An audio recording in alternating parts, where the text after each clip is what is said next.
Si la pobreza y la violencia son problemas centrales de la humanidad, cuando afectan a las infancias son aún más urgentes y dolorosos. En estos días se supo que en 2021 casi 500 menores pasaron por primera vez al menos una noche en un refugio del Mides y que además el CIPIAB atendió el año pasado en promedio 19 casos de violencia contra niños, niñas y adolescentes. Hablaremos a continuación de estas realidades, sus causas y posibles soluciones. Hoy en La Letra Chica, niños de la calle. Los chicos de la calle, donde viven nadie sabe, sus historias nunca nadie guardará. Con el viento volará. En este momento, en los últimos años, en Montevideo, y esto lo puede constatar cualquier ciudadano o ciudadana transitando por la ciudad, no hay niños en situación de calle. Los últimos relevamientos de principios de los 2000 llegaron a detectarse más de 4.000 niños en situación de calle. Al menos 1.168 niños o adolescentes pasaron alguna noche en situación de calle en el país. De ese total, casi la mitad no había pasado nunca por esa situación. La cifra total representa un aumento respecto a 2020, ya que durante ese año fueron 886 los niños o adolescentes que pasaron al menos una noche en la calle. Cuando se recibe un llamado indicando la presencia de un niño a cualquier hora del día en un espacio público, sin la presencia de un adulto, o eventualmente acompañando a un adulto que realiza determinadas tareas en la calle, y eso tampoco es correcto, que un niño esté en ese contexto o en esa situación, pues el sistema actúa y responde. Lo primero es que en nuestro país, y esto es algo que viene de hace unos años, hay tolerancia cero a que un niño, un menor de edad, duerma en la calle. Por un lado, la persona que se encuentra en situación de calle y está en una situación de intemperie, es decir, duerme propiamente dicho en la calle, y otras personas que, por diferentes factores, porque es multifactorial, recurren a diferentes centros del Ministerio de Desarrollo Social. Los chicos de la calle se imaginan desde el margen que en el centro de la hoja alguien podrá escribir felicidad. Es una problemática que evidencia, un sistema que no pudo contener a estos niños. La situación de calle es la punta de un iceberg, ¿verdad? Entonces, uno los puede ver como niños en situación de calle, pero en realidad también como niños sin escuela, sin familia, sin comunidad, o más que con todos esos lazos de inclusión social debilitados. Antes que nada, ser pobre es una violación de los derechos humanos.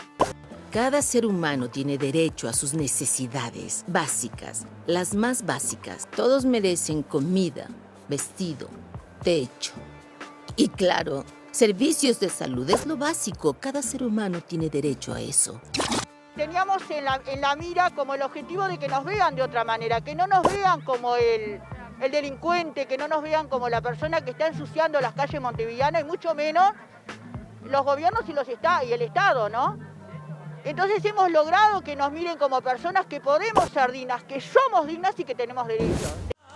Los chicos de la calle son un grito que los callen, ya son tantos que serían un país donde nadie fue feliz.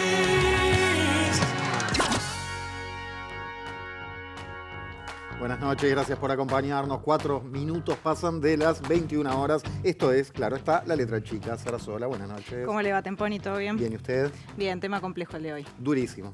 Complejo, triste y también multicausal. Vamos a abordarlo desde diferentes áreas, pero en este primer bloque vamos a intentar entender algunos conceptos de la mano de la economía, y para eso ya recibimos a Lucía Vázquez, columnista de La Letra Chica y también economista. Lucía, buenas noches. Buenas noches, ¿cómo están? Hola, bienvenida. Bueno, antes de meternos puntualmente en la cuestión de infancias y de niños y niñas, ¿cómo definimos que un hogar es pobre, que una persona es pobre, y cómo es que se mide eso en nuestro país? Bueno, primero aclarar que las cifras que vamos a estar comentando hoy, que son las cifras que publica el INE, tienen que ver con la pobreza monetaria, o sea, miden la pobreza en función del ingreso de los hogares. O sea, todos sabemos que la pobreza es un fenómeno muchísimo más complejo que simplemente el ingreso, ¿no? Que involucra dimensiones más estructurales que tienen que ver con la vivienda, con la educación, con la salud. Entonces, bueno, o sea, habiendo hecho esta aclaración, pasamos ahora sí a lo que es esta medida que es en función del ingreso, que bueno, que si bien tiene limitaciones en el sentido que solo nos muestra una parte del problema, porque solo mira el ingreso, tiene también ventajas en el sentido de que nos permite hacer un análisis de tendencias, nos permite hacer comparaciones en el tiempo, comparaciones con otros países. Es relativamente fácil de medir, es fácil de entender, ¿no? Uno puede fácilmente entender que si un hogar está por encima o por debajo de cierto ingreso, eso es fácilmente entendible por la mayoría de la población. Entonces, por eso esta medida se usa ampliamente y bueno, es la que usa el INE y la que publicó hace unas semanas. Ahora, yendo ahora sí concretamente a cómo se define si un hogar es pobre o no, bueno, se establece un umbral, que ese umbral es la línea de pobreza. Esa línea se define en función del costo que tiene una canasta básica de alimentos y también de otros bienes no alimenticios, y se asume que ese es el mínimo con el cual un hogar puede vivir, o sea, cubriendo sus necesidades mínimas, digamos. Entonces, todos los hogares que tengan un ingreso por debajo de esa línea son los hogares que se consideran pobres, y bueno, todas las personas que integran esos hogares son personas en situación de pobreza. ¿En cuánto está la línea? La línea de pobreza, bueno, varía según en Montevideo Interior, porque los costos de acceder a los bienes, o sea, es más barato comprar bienes en el interior que comprar en Montevideo, y también varía por la cantidad de personas del hogar. Para tener una referencia gruesa, un hogar de 3 personas en Montevideo, la línea está en unos 43.000 pesos y en el interior en unos 28.700 pesos. ¿Podemos echar un vistazo a la evolución en los últimos años de los índices de pobreza? Sí, bueno, tuvimos una baja muy significativa luego de lo que fue la crisis del 2002. A la salida de la crisis en el año 2006, en ese momento teníamos todavía 1 de cada 3 uruguayos en situación de pobreza. Y bueno, y a partir, lo estamos viendo en la gráfica, ahí tenemos en el año 2006 un 32,5%, la incidencia de la pobreza en personas, ahí es clara la baja que se dio a lo largo de todos esos años, y bueno, se alcanzaron niveles en el entorno del 8-9% en el 2018-2019. ¿Y qué es lo que pasó ahí puntualmente cuando comenzó la pandemia? O sea, después del 2019-2020, ¿qué es lo que se ve? Bien, en el 2020, bueno, con todo el golpe de la pandemia y cómo se impactó en los ingresos de los hogares, en la situación de empleo de los hogares, se dio un aumento de la incidencia de la pobreza. Ahí lo vemos que sube a 11,6%. Esto en términos de cantidad de personas se traduce en 100.000 personas que pasaron a estar por debajo de ese ingreso que establece la línea de pobreza. Metámonos ahora con lo que nos convoca, dado ya este marco de pobreza en general, que es la pobreza en niños, niñas y adolescentes. Y aparte de esta cuestión que estuvo muy en discusión, ¿no? Las declaraciones de febrero de la ministra de Economía, Azucena Arbeleche, el anuncio sobre pobreza en niñas, niños y adolescentes. Lo refrescamos esto con un tape y la seguimos desde ahí.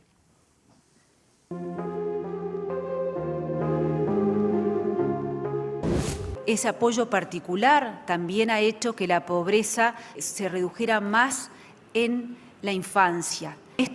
Tenemos algo menos de 39.000 niños que se encuentran en situación de pobreza. Cuando ayer la ministra de Economía daba el número de niños que han salido del nivel de pobreza, que es un número inferior antes de la pandemia, es claro que el esfuerzo se hizo y que los resultados objetivos, o sea, los números no se pueden discutir.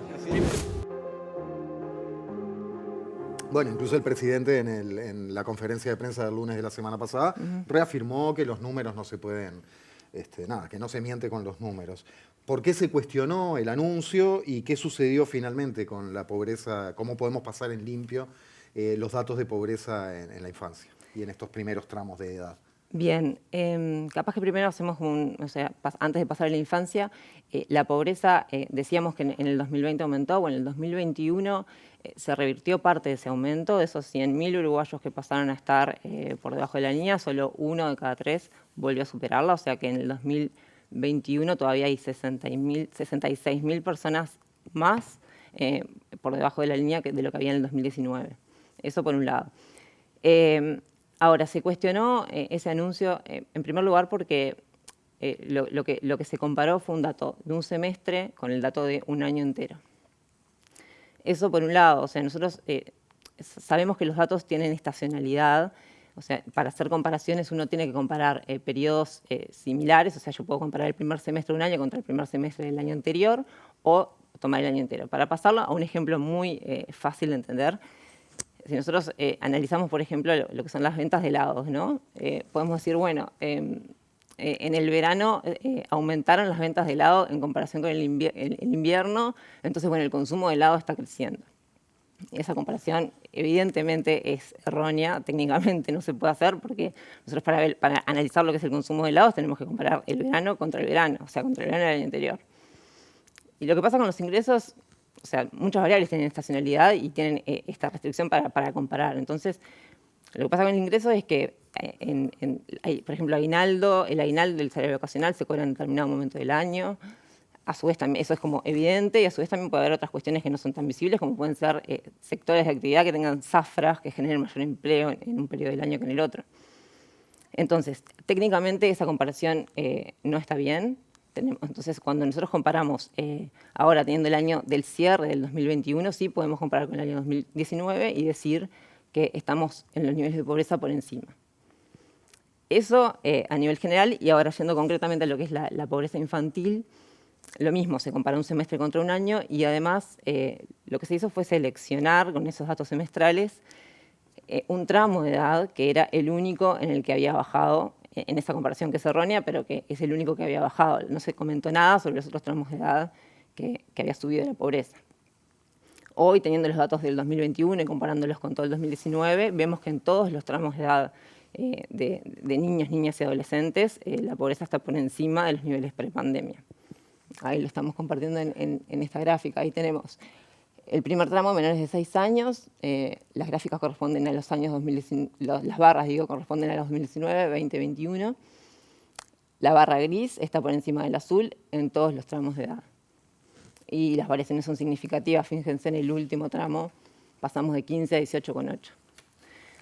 O sea, pasando un poco en limpio todo esto, en el 2021 la pobreza infantil creció en comparación con el 2019. En términos de cantidad de niños, son 21.000 niños más que están en situación de pobreza en comparación al 2019. Y bueno, y los datos evidentemente no se discuten, o sea, estoy de acuerdo con el presidente que los datos no se discuten, sí se discuten la forma en que se interpreta y que se comunican estas cifras. Lucía, ¿por qué muchas veces escuchamos hablar de la infantilización de la pobreza, ¿no? O esa cosa que se dice que la pobreza tiene cara de niño. Sí, bueno, los hogares pobres, los hogares que están en situación de pobreza, tienen más niños que el promedio de los hogares, digamos, ¿no? que la población. Que eso por un lado, o sea, los niños están sobrerepresentados, digamos, en los hogares que están en situación de pobreza. Y bueno, y la importancia de lo que es atravesar la infancia en una situación de pobreza, en una situación de vulnerabilidad, donde la persona tiene carencias críticas, eso tiene efectos, no en ese momento, sino a lo largo de su vida. Esas personas van a tener menores oportunidades o van a tener, no van a tener problemas quizá para el desarrollo futuro, para toda su vida. Entonces, por eso la importancia de atacar la pobreza en la infancia. Y si vamos justamente a las políticas públicas que se implementaron para mitigar los índices de pobreza, ¿qué podemos decir de estos últimos 2 años, por lo menos? Bueno, se implementaron, apenas empezó la pandemia, se implementaron algunas políticas, se reforzaron algunas transferencias. Lo que vemos es que esas medidas quizás fueron de poco impacto, fueron moderadas. Estamos en una situación de pandemia, o sea, tampoco es... Me imagino, no es fácil tampoco tomar decisiones en esa situación, pero surgió en ese momento, hay 2 investigadores, economistas, que son Mauricio de Rosa y Matías Brum, que ellos evaluaron, simularon lo que era, o sea, el impacto que iban a tener esas políticas que se estaban reforzando en ese momento sobre la pobreza. Y ellos concluyeron que el impacto iba a ser moderado, que iba a ser solo de un 20%, o sea que con los números que tenemos hoy podríamos decir que en vez de tener 100.000 personas más por debajo de la línea, tendríamos 120.000.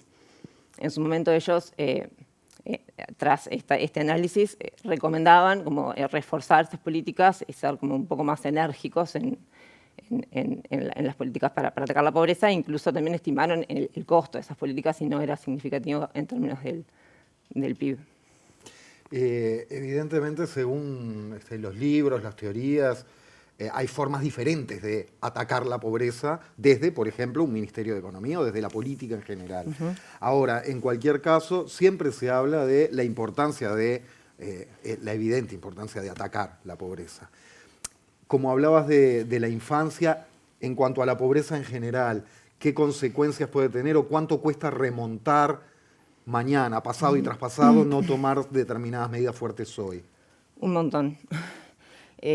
A ver, en estas situaciones las personas, a veces es como, se puede decir que es más fácil evitar que una persona caiga en una situación de pobreza a después sacarla de ahí, ¿no? Una vez que una persona tiene una caída fuerte de los ingresos y que entra en una situación de pobreza, las personas, los hogares, toman ciertas estrategias o ciertas decisiones que pueden ser en cuanto a, no sé, de repente pueden tener un comercio y lo cierran y se dedican a hacer otra cosa, o quizás tienen un vehículo que usan para trabajar y lo tienen que vender, y bueno, y después volver a esa situación, o sea, revertir esa situación no es algo inmediato.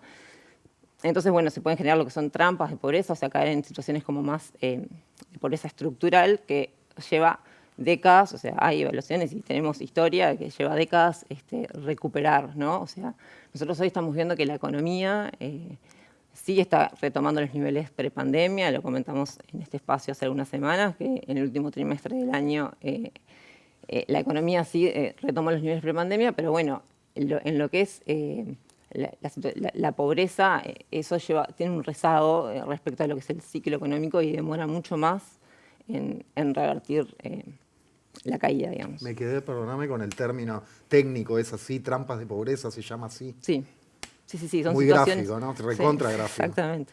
Sí, son situaciones, eso que vos decís, o sea, si no tomás medidas a tiempo, o sea, se pueden generar estas situaciones en las que no se sale fácilmente.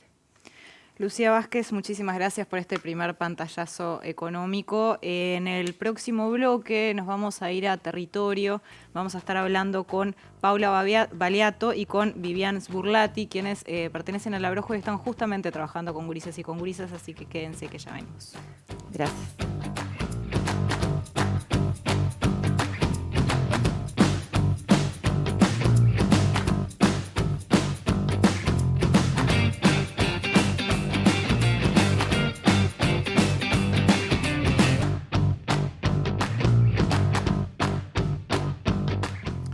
Acostúmbrese que es como una pasión que voy a tener en este ciclo por recordarles que La Letra Chica tiene una riquísima vida en Twitter. Así que si tienen cuenta pueden arrimarse a @LaLetraChicaTV o con el hashtag La Letra Chica encontrarse con nosotros y con nuestros contenidos. Incluso si no tienen cuenta en Twitter, creo que hasta amerita crearla para tales efectos. Gracias. Muy bien, como decíamos, nos vamos a meter en territorio y nos vamos a meter en territorio en lo que refiere a la realidad de muchísimos niños, niñas y adolescentes de la mano de dos integrantes del Abrojo. El Abrojo trabaja hace más de 30 años en nuestro país con diferentes proyectos socioeducativos y tiene como eje fundamental justamente el trabajo con niños, niñas y adolescentes que viven a la intemperie de lo social. Y para eso recibimos a Paula Baliato, coordinadora del programa Infancias y Adolescencias, y también a Viviana Sburlati, que te apodé Viviane, perdón, quien es coordinadora del proyecto Bus Itinerante del Abrojo. A ambas, muchas gracias por estar. Gracias a ustedes por la invitación. Muchas gracias. A ustedes. Para empezar, Paula, ¿qué hace que podamos definir como en situación de calle a un niño, niña o adolescente? ¿Dónde está el límite? Bueno, esa es toda una discusión, pero porque el fenómeno de situación de calle es un fenómeno que en realidad nace en América Latina a fines de los 80 y en el Uruguay también está asociado, siempre hay una base de pobreza, pero la pobreza no explica, exclusivamente la pobreza no explica la situación de calle. Los niños en situación de calle, por definición o la definición consensuada que hay, son niños, niñas, adolescentes, hijos de familias pobres que encuentran en el espacio público de la ciudad consolidada determinados satisfactores, fundamentalmente económicos. En los 90, cuando el fenómeno se instala en el Uruguay, nosotros veíamos niños desarrollando distintas estrategias de sobrevivencia en las zonas comerciales de Montevideo. Era común verlo, ¿no? Claro, durmiendo, mendigando, cuidando coches, vendiendo, ¿no? Arriba de los ómnibus. Sí. Los bares. Ahí va. Eran niños que colaboraban, la mayoría colaboraban con la economía de la familia, pero además en la calle encontraban otros satisfactores, ¿no? Recreo, ¿no? Acceso a cultura, a otros espacios públicos, porque eran niños que venían de la periferia de la ciudad.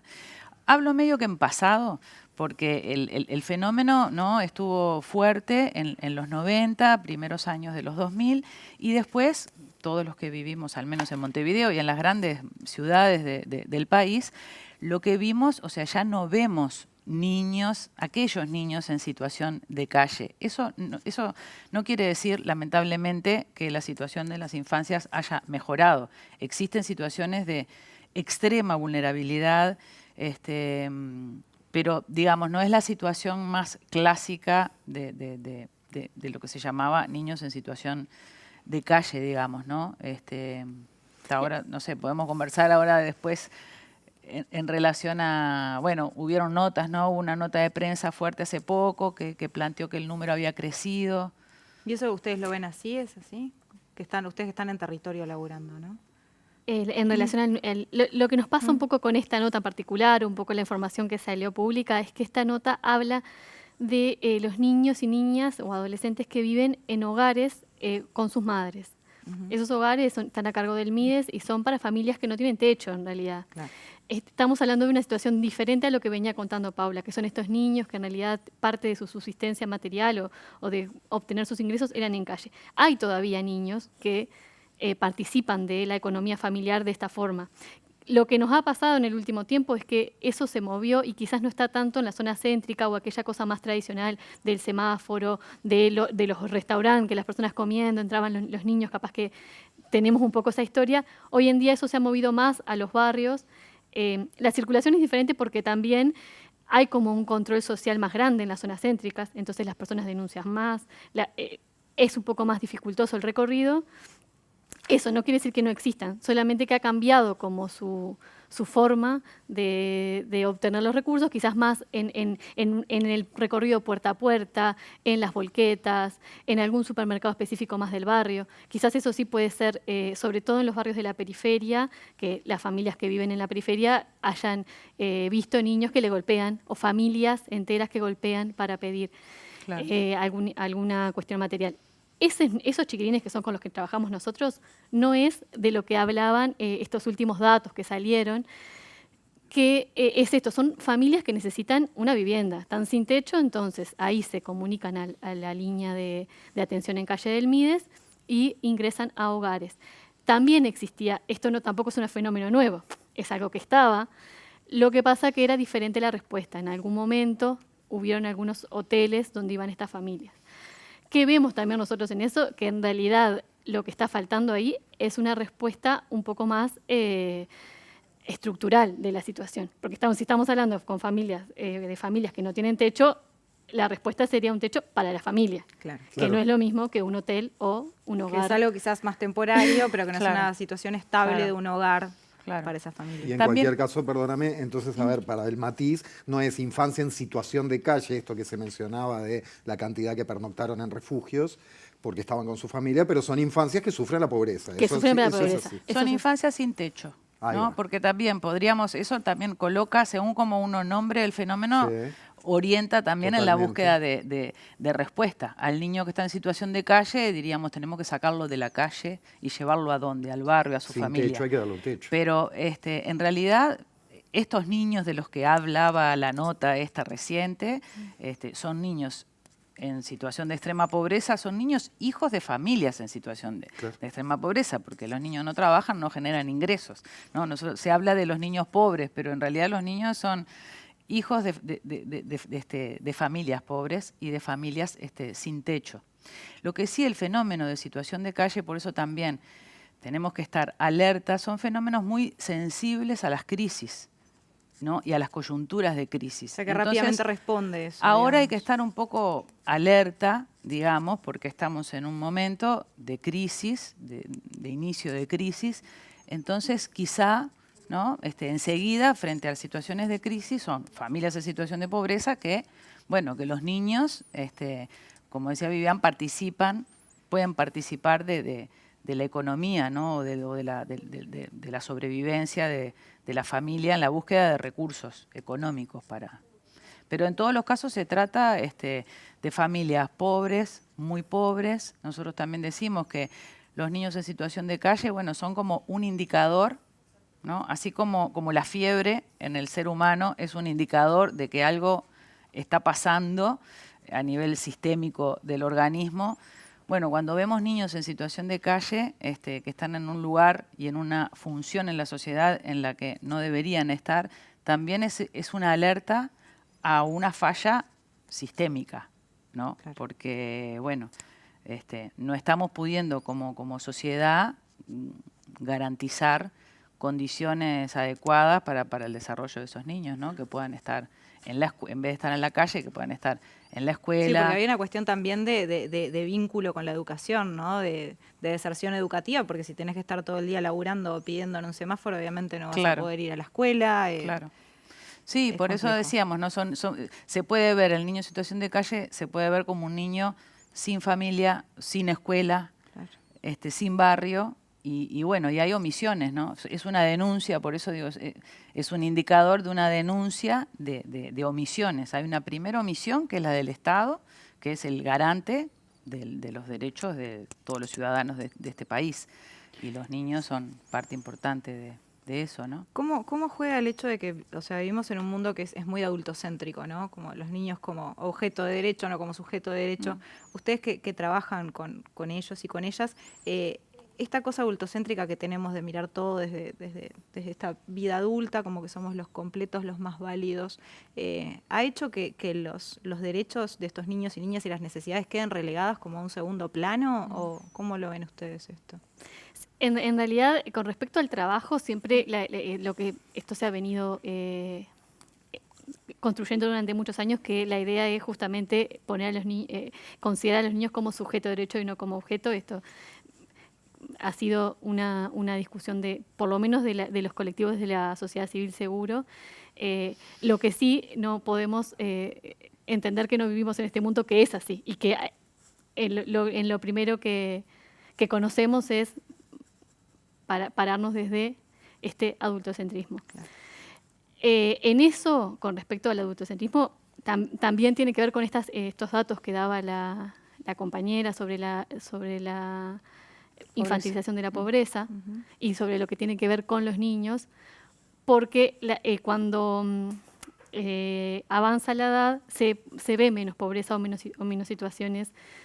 En ese sentido, podríamos decir que este mundo adultocéntrico hace que las infancias tengan sus derechos más vulnerados. Claro. Pero creo que además del adultocentrismo hay un montón de otros factores que tienen que ver con la desigualdad estructural que hay, porque quizás también ahí quedan o se pone una responsabilidad muy grande en los adultos de esta familia, ¿no?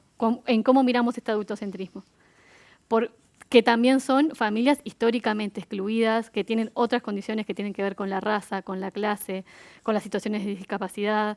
Entonces me parece que son un montón de factores que se interseccionan, que sí terminan generando una mayor vulnerabilidad en las infancias. Claro. Una es el adultocentrismo sin duda, pero además algunas otras, que ahí también tenemos como un compromiso, como toda la sociedad, de cómo miramos estas cosas.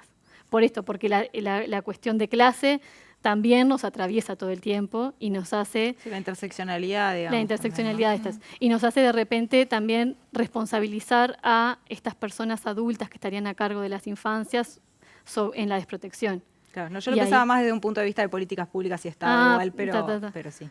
Bueno, y hablando de eso, de políticas públicas y Estado, Paula Alpazar, ¿cuántos años hace que estás en estos temas? 20 y pico, sí.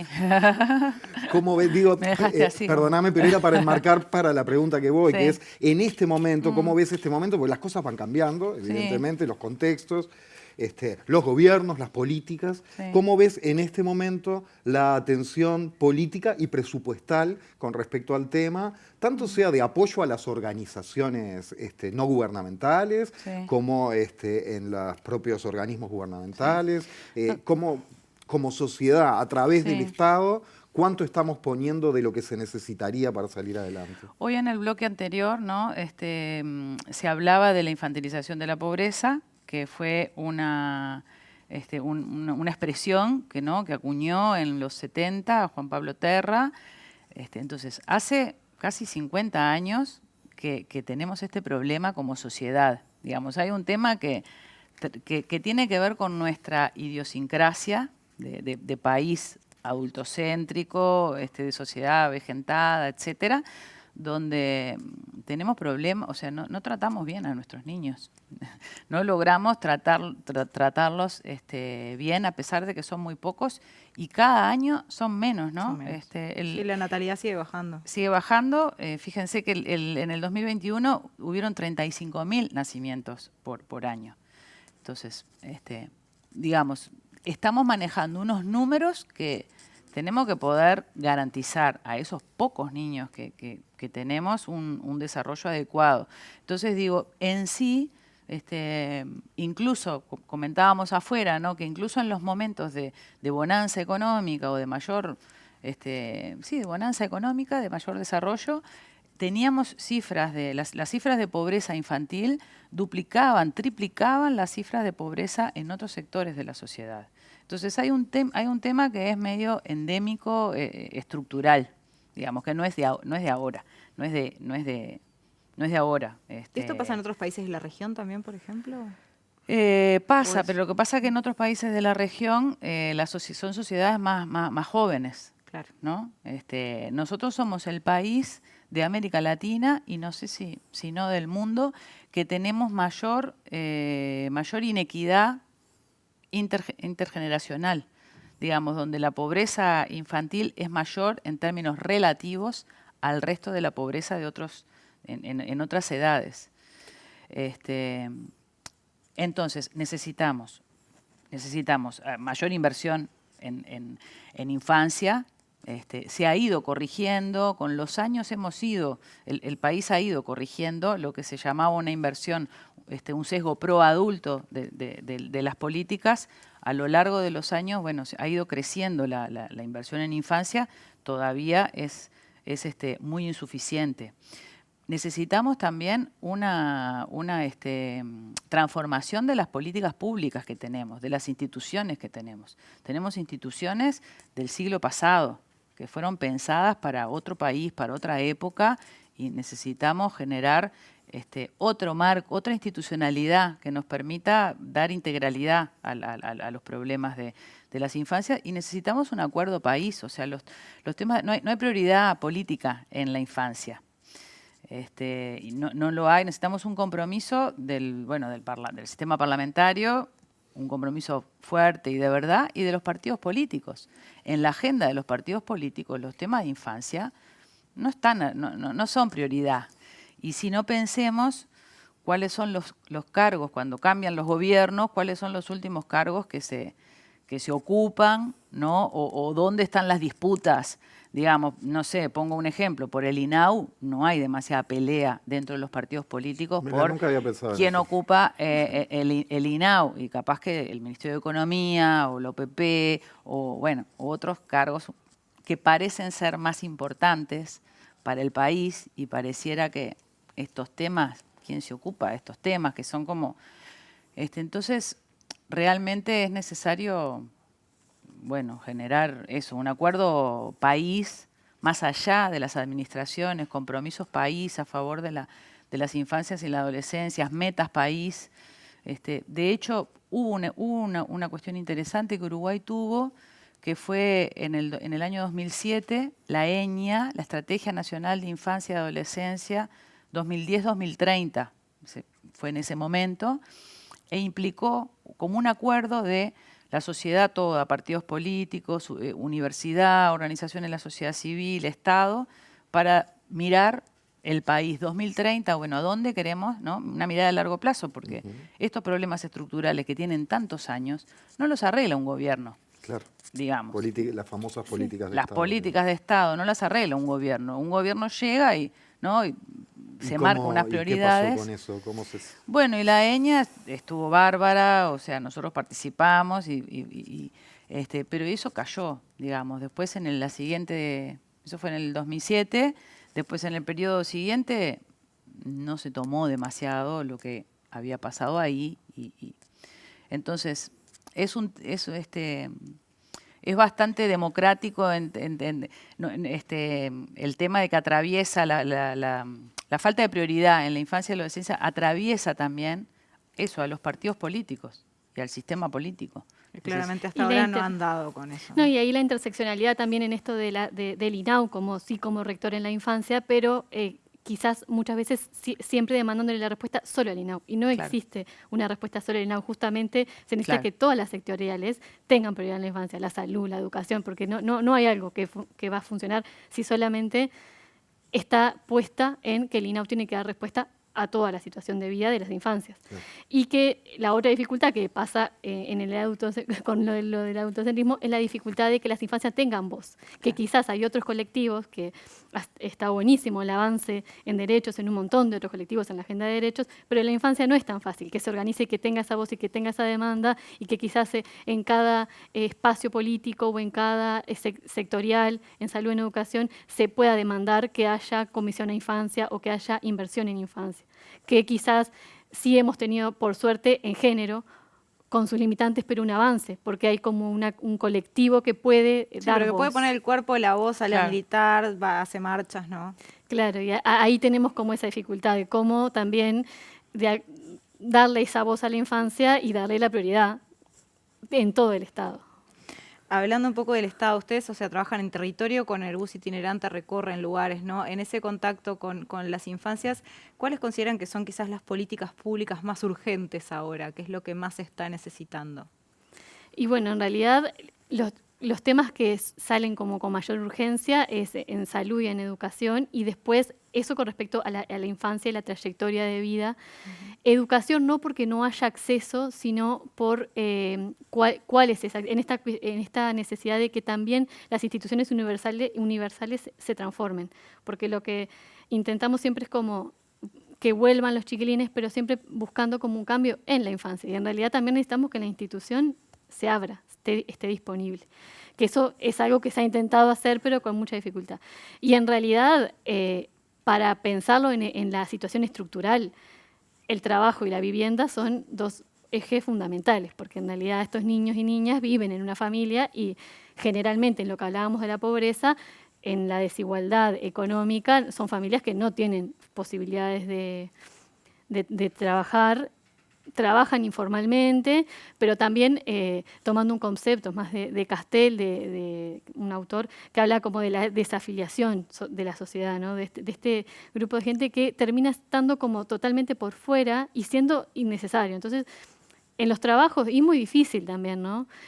Todos los requisitos que hay para poder ingresar o para tener un trabajo que no sea de 6 meses, o las empresas que toman a las personas por periodo de prueba, a los 3 meses son totalmente descartables y viene otro. Entonces, la prioridad en infancia y trabajar con niñas y adolescentes, pero también se necesitan como algunas respuestas estructurales, porque si no es imposible. Porque si la familia, si no tiene recursos, va a hacer lo que conoce. Como capaz que eso, como hemos hecho cada uno de nosotros en nuestra vida, que hemos construido nuestra historia de vida con lo que conocemos y con las posibilidades que tenemos. Entonces ahí es necesario ampliar como ese campo de posibles de las infancias y de las personas referentes que viven, que están en la comunidad y que necesitan dar ese sostén. ¿Qué recomendarían ustedes, para cerrar por mi parte al menos, cuando uno ve, estamos hablando de la pobreza en las infancias en general y los problemas del país en eso? Ahora, enfocándonos específicamente o volviendo al tema en situación de calle. Vos dijiste la palabra denuncias en un momento al principio, ¿no? En esa cuestión, cuando se fue solucionando eso. ¿qué nos recomiendan como ciudadanos si vemos que hay un niño, una niña, un adolescente en el rebusque callejero? ¿Qué hago? ¿A quién le aviso? ¿Dónde llamo? Bueno, ¿Qué es lo mejor hacer? O cómo intervenir, porque digo, ¿a dónde Claro. llamo? Capaz no, ver si hay una... No sé. Hay una parte que es más, digamos, que no es recetas y que es Sí. medio la empatía humana, digamos, Sí. o la cosa humana, bueno, tener presente que es una persona que podría haber sido mi hijo si hubiese nacido en otro lugar, ¿no? Esa cosa de que nacieron donde nacieron, esas predestinaciones que todavía existen, eso primero tener presente. Sí, y sí, después, porque la porofobia tampoco reconoce edades, ¿no? Y a veces claro, son muy pero digo que discriminados gurises que decís, que vos, es tan son humano como yo, podría También. ser mi hijo, podría, ¿no? Podría haber sido yo en esa situación. Claro. No fui, ¿por qué no estoy yo en esa situación? Capaz que uno a veces se puede generar también preguntas cuando, ¿no? ¿Por qué yo estoy acá y esa persona está ahí? Y no es a la inversa. Bueno, poder pensar igual en eso. Pero bueno, después existe un sistema institucional ¿no? establecido. Está la línea azul del INAU, que es un lugar para llamar, ¿no? Y no denunciar en el sentido de peligro, sino en el sentido del apoyo. Pedir contención. De contención, no de Sí. peligrosismo, sino de contención. Están las organizaciones como las nuestras, hay otras, donde se pueden comunicar para decir, bueno, avisar, vi a un niño en determinada situación, cómo podemos hacer, y bueno, y en la medida de lo posible nosotros respondemos. ¿Qué más se puede hacer, Viviana? Sí, no, lo ideal en estas demandas que nosotros muchas veces los recibimos a través de lo que es la línea azul que vi ahí, que ya estaba como Sí, el está en teléfono, pantalla 0850 que 50. nosotros lo que es ideal es que la persona que da esta información, si puede identificarse, no es por tener ese dato en sí de su nombre y su apellido, sino porque a nosotros nos llega con más información, podemos tener un diálogo más fluido, porque muchas veces llega una demanda, un niño en la esquina de Rivera y Soca con una mochila vendiendo. Así llega, ¿no? Porque y es una cuestión muy inespecífica también para nosotros saber si este niño estaba solo, está todos los días. Sí, que a veces cuando uno está en el barrio puede tener como mayor conocimiento, ¿no? Y poder como tener este acercamiento, nosotros presentarnos, contarles qué trabajo hacemos, e intentar tener otras miradas también, ¿no? Como hacia esos niños, hacia esas familias. Las llamadas hay de diferentes tonos. Hay personas mucho más preocupadas por esa situación y hay otras personas más preocupadas porque no esté esa... Porque le molesta al niño. Entonces, en eso es una construcción que venimos haciendo, por lo menos en donde nosotros trabajamos, de intentar como comprometernos de esa forma. Y si nosotros tenemos también el teléfono o el nombre de contacto de quien se comunicó, podemos construir otras alternativas. Siempre la idea es construir también alternativas comunitarias, porque en definitiva está la familia, está el niño, estamos nosotros y en realidad estamos como comunidad también, por esto de que hay muchos niños que también en la calle encuentran espacios de sostén. Entonces es importante que quienes estamos ahí, quienes lo estamos viendo, quienes tenemos contacto todos los días, podamos también acercarnos. No sé. Bien. Claro, muchas veces hay las zonas céntricas de la ciudad son más protectoras que los barrios, que algunos barrios donde los propios niños viven. Entonces también se generan otras complejidades. Totalmente. Muy bien, Viviana, Paula, muchísimas gracias a las dos por este rato. Queda tela para cortar también en este tema, pero bueno, gracias. Y a la vuelta de la pausa hablaremos específicamente de violencias en niños, niñas y adolescentes. No se vayan. Ya venimos.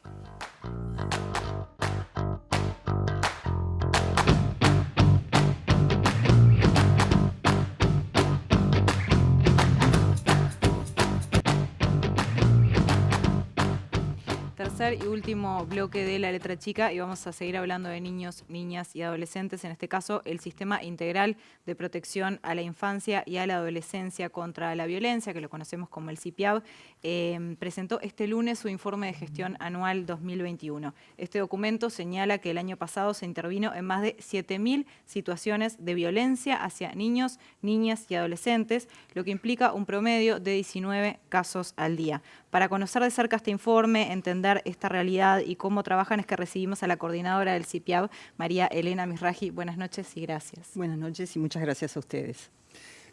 Antes de meternos con el informe, te vamos a pedir una reflexión a propósito de esta terrible noticia que nos dejó tan mal a tantas y tantos de nosotros del lunes, del padre que mató a su hijo de 9 y a su hija de 8, ya que estamos hablando, por supuesto, de violencias. Varias organizaciones sociales emitieron hoy un comunicado señalando que la violencia contra niñas, niños y adolescentes es un grave problema en nuestro país y que reclaman urgente una política pública integral de abordaje a la violencia.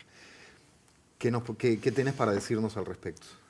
Bueno, a ver, con respecto al caso concreto, es todavía Fiscalía, de acuerdo a cómo se sucedieron los hechos, Fiscalía todavía no pudo, está procesando, digamos, la información. Por la experiencia que nosotros tenemos y porque también es fácil psiquiatralizar una situación, nosotros en estas situaciones de violencia donde los niños quedan en medio muchas veces de la violencia de género, hemos tenido en otros años varias situaciones donde en definitiva los niños siempre son víctimas de la violencia de género, pero a veces se llega hasta nada menos que esta última instancia. Para nosotros, los que trabajamos con niños, niñas y adolescentes, es de alto impacto esta situación. Siempre nos preguntamos si todo lo que hacemos alcanza y cotidianamente la respuesta es que siempre tenemos que hacer más. Y bueno, y sí, pero es en realidad la expresión máxima de una situación de violencia social que tenemos. El problema de la violencia es un problema social y estructural y esto se enmarca dentro de ese problema. O sea, no es solo un problema de las familias, sino que es un problema en realidad de cómo nos relacionamos como sociedad, cuáles son nuestras relaciones interpersonales y dónde se dirime el poder en estos lugares. Y las niñas y los adolescentes, como vimos en los otros bloques, aparte de lo estructural y su lugar en la sociedad desde el punto de vista de los recursos económicos y dónde están posicionados, también en realidad durante mucho tiempo, y digo, si bien históricamente está la Convención de los Derechos del Niño, el Código de la Niñez, históricamente no son en realidad procesos 1989, 2004, en realidad donde nosotros dejamos de ver a los niños como objeto de derecho y pasamos a ver a los niños como sujeto de derecho.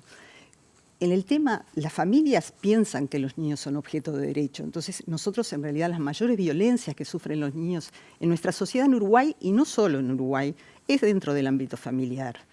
Y son diversas formas de violencia. Violencia emocional, que es el 100%, tenemos violencia física y después tenemos las situaciones de violencia sexual, que nosotros el informe se concentra bastante en el tema de la violencia sexual porque se dio algunas discusiones referidas a la violencia sexual que a nosotros nos importaba tomar posición al respecto sobre, primero, que es una violación a los derechos humanos, que hay una feminización del abuso sexual y que no se puede alegar jamás el consentimiento por parte de niñas, niñas y adolescentes ante una situación abusiva por parte de un adulto y que, en definitiva, el relato de los niños de las situaciones de abuso en realidad son relatos creíbles.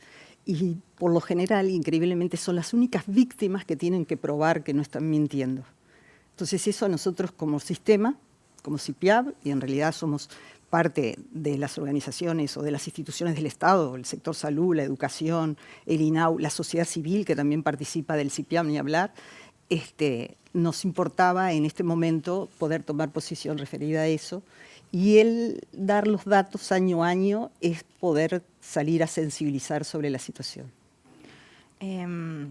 María Elena, en lo que refiere a este informe que presentaron, se dio un aumento en los casos que registraron y estuvo la pandemia y ustedes vinculan una cosa con la otra, el hecho de que los niños y las niñas hayan tenido que estar más tiempo en su casa, donde muchas veces están los agresores, el agresor o la agresora, ese vínculo menor con el centro educativo, donde muchas veces también es un lugar donde dicen a este chiquilín o a esta chiquilina le está pasando algo. ¿Consideran que tiene que ver una cosa con la otra? Sí, primero que bueno, que todas las familias, aparte de la situación de la emergencia sanitaria, obviamente que hubo estresores importantes desde todo punto de vista para todas las familias. O sea, nosotros cotidianamente convivíamos con la imagen de la muerte. Y eso cotidianamente nos afectó a todos. Eso por un lado. Y segundo, que obviamente que para nosotros, los niños, y las adolescentes, los espacios educativos, los espacios recreativos, son espacios, en definitiva, de protección, por lo general. Y son donde, por lo general, nosotros en un momento, cuando recién empezamos a hablar del país, porque en los primeros años del CIPIAD solo hablábamos del área metropolitana, porque trabajamos con las organizaciones no gubernamentales y podíamos procesar los datos solo de las organizaciones no gubernamentales. Ahora tenemos una territorialidad mayor con otros efectores del Estado. En realidad, nosotros veíamos que, hablando de la pandemia. Hablando de la pandemia. Entonces, ¿qué pasa? Nosotros teníamos una fuerte captación de 6 a 12 años, por ejemplo, y se repetía. Captación de casos de violencia. Totalmente, okay. Que en realidad los equipos de escuelas disfrutables, las maestras, detectaban. El primer mapa de ruta que se hizo en este país se hizo para enseñanza primaria, que fue en el 2009-2007. Después, en realidad, cuando se empezó a trabajar en una amplia cobertura sobre el tema de primera infancia en los últimos años, que obviamente se sigue trabajando, nos vimos en la necesidad increíblemente de empezar a tener un protocolo de violencia de 0 a 3 años. Porque también empezaron a Porque se empezaron a ver. Y ahora, en realidad, que es uno de los avances que nosotros vemos, es que tiene que ver justamente con el movimiento de mujeres, tenemos una fuerte captación de adolescentes que antes no teníamos, porque creo que en realidad en eso hay un proceso donde las adolescentes y también los varones en esa etapa pueden decir que no a situaciones, sobre todo abusivas, que venían sufriendo y que creo que en años anteriores no eran tan conscientes o no lo podían verbalizar. A nivel social general, ¿cuánto crees que hemos avanzado en la percepción de que no es natural que un niño sufra violencia? Quiero decir, décadas atrás, de repente, le voy a decir de manera muy cruda, ¿no? Pero esta cosa del niño es mío y le pego cuando quiero. Esa cuestión estaba totalmente naturalizada. Después saltó que no, que eso es una barbaridad. ¿Dónde estamos parados ahora? Porque a veces uno vive en una burbuja con sus contactos y no sabe cómo es la realidad. Yo creo que nosotros ahí tenemos como una doble cara. Primero que tenemos legislación. Uruguay avanzó en la legislación de derechos. Nosotros tenemos una ley contra el castigo físico y humillante. Fuimos de los primeros países de América Latina y eso es bueno. Tenemos la modificación del código en el año 2019, votado por todos los partidos políticos con representación parlamentaria.